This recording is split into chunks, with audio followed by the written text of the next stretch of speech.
رسول اللہ صلی اللہ علیہ وسلم کی مدنی حیات پاک کے اہم واقعات، یہ 10 جو لیکچر ہے اس کا حصہ ہی ہے۔ ہجرت مدینہ میں آپ کو آلریڈی ہم اس کو ڈسکس کر چکے ہیں۔ مسجد قباء میں پہلا جمعہ بھی ہو چکا ہے، مسجد نبوی کی تعمیر بھی ڈسکس ہو چکا ہے، اذان کی ابتدا جب رسول اللہ صلی اللہ علیہ وسلم ہجرت کر کے مدینہ پاک گئے تو غالباً یکم ہجری میں ہی اذان کی ابتدا بھی ہو گئی تھی۔ مواقعات مدینہ بھی ڈسکس ہو چکا، میثاق مدینہ بھی ڈسکس ہو چکا۔ غزوات النبی صلی اللہ علیہ وسلم جس میں غزوہ بدر، غزوہ احد اور غزوہ خندق سب سے اہم ہے، تو یہ آپ 9th 10th first year second year میں یہ بار بار پڑھ چکے ہیں۔ یہاں پر ان 3 غزوات کو بیان کرنا جو ہے وہ پاسبل نہیں ہے۔ اگر مڈ سے پہلے ہمیں ٹائم ملا تو میں ضرور اس کو آپ لوگوں کو کلاس میں انشاءاللہ ریوائز کروا دوں گی، ہماری یونیورسٹیز اوپن ہو جائیں گی جب۔ لیکن یہ بھی پاسبلٹی ہے کہ جو ہی یونیورسٹیز اوپن ہو تو آپ کے مڈ کے ایگزام سٹارٹ ہو جائیں، لہٰذا غزوہ بدر، خندق اور احد کے اسباب، واقعات اور نتائج یہ آپ لوگوں نے خود تیار کرنے ہیں، ٹھیک ہے۔ مدنی دور میں حیات نبوی صلی اللہ علیہ وسلم سے اخذ شدہ اہم اسباق کون کون سے تھے؟ نمبر 1 پہ آ جاتا ہے عدل و انصاف۔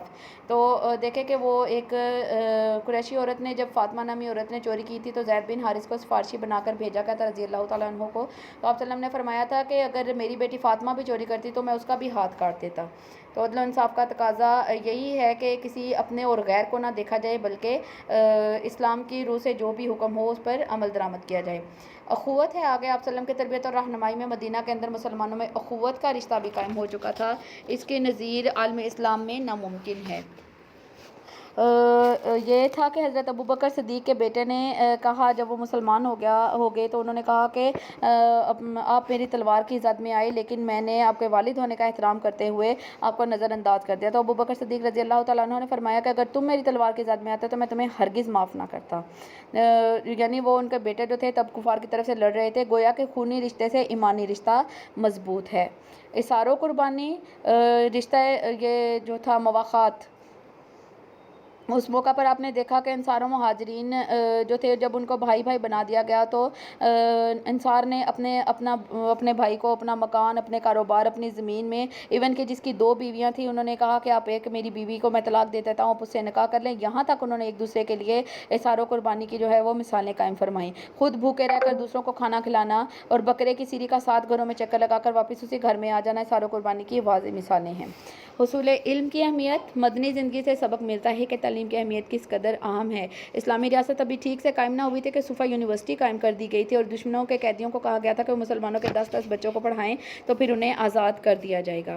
شجاعت و بہادری کی رسول اللہ صلی اللہ علیہ وسلم سے بڑھ کر کون مثال پیش کر سکتا ہے؟ آپ صلی اللہ علیہ وسلم کی حیات پاک سے سبق ملتا ہے کہ مشکل حالات میں بھی بہادری اور شجاعت سے کام لیا جائے۔ بزدلی مسلمانوں کا شیوا نہیں ہے۔ غزوہ حنین میں مشکل صورتحال تھی، اچانک ہر طرف سے تیر اندازی شروع ہو گئی اور میدان جو تھا وہ لشکر منتشر ہو گیا، لیکن آپ صلی اللہ علیہ وسلم ڈٹے رہے اور آپ صلی اللہ علیہ وسلم کی بہادری کو دیکھ کر جو ہے لوگ آپ صلی اللہ علیہ وسلم کے ساتھ میدان جنگ میں دوبارہ سے کود پڑے۔ دشمنوں سے سلوک، ہجرت کی رات آپ صلی اللہ علیہ وسلم کے قتل کی منصوبہ بندی کرنے والوں اور عملی طور پر شریک لوگوں سے اقتدار کے باوجود کوئی بدلہ نہ لیا۔ اونٹ کے لالچ میں آنے والے سراقہ بن جاشم اور بریدہ اسلمی جو آپ صلی اللہ علیہ وسلم کو لالچ میں پکڑنے آئے تھے وہ مسلمان ہو گئے، لیکن آپ صلی اللہ علیہ وسلم نے ان سے حسن سلوک کیا۔ پھر فتح مکہ کے موقع پر بھی جو ہے دیکھا جائے تو آپ صلی اللہ علیہ وسلم نے ابھی اگرچہ اس کا نہیں آیا ہے لیکن پھر بھی اس کا ذکر کرنا ضروری ہے کہ فتح مکہ کے موقع پر آپ صلی اللہ علیہ وسلم نے عام معافی کا اعلان کر دیا تھا۔ ایفائے عہد میں آپ صلی اللہ علیہ وسلم سے عہد کو پورا کرنے والا کوئی نہ تھا۔ ابو بصیر نامی شخص بھاگ کر جب مدینہ آیا تو کفار کے مطالبے پر آپ صلی اللہ علیہ وسلم نے اسے واپس کر دیا، کیونکہ آپ صلی اللہ علیہ وسلم عہد توڑنے والے نہ تھے۔ پھر اسی طرح جو صلح نامہ حدیبیہ لکھا جا رہا تھا ابھی اس پر سگنیچر بھی نہیں ہوئے تھے، تو آپ صلی اللہ ابو جندل رضی اللہ تعالیٰ عنہ جو تھے وہ زنجیروں میں جکڑے ہوئے تھے اور آپ صلی اللہ علیہ وسلم کے پاس پہنچے تو انہوں نے کہا کہ مجھے لے چلیے، تو آپ صلی اللہ علیہ وسلم نے جو ہے انہیں واپس لوٹا دیا تھا۔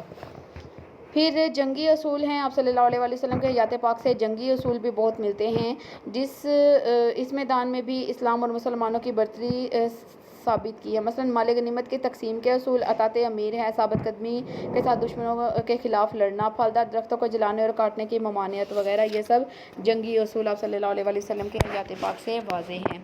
مہمان نوازی، آپ صلی اللہ علیہ وسلم خود مہمان کے لیے بکری کا دودھ دو لاتے تھے۔ آپ صلی اللہ علیہ وسلم کی تربیت یافتہ صحابہ ہی تھے کہ جنہوں نے خود بھوکے رہ کر اور اپنے بچوں کو بھوکا رکھ کر مہمان کو کھانا کھلایا تھا۔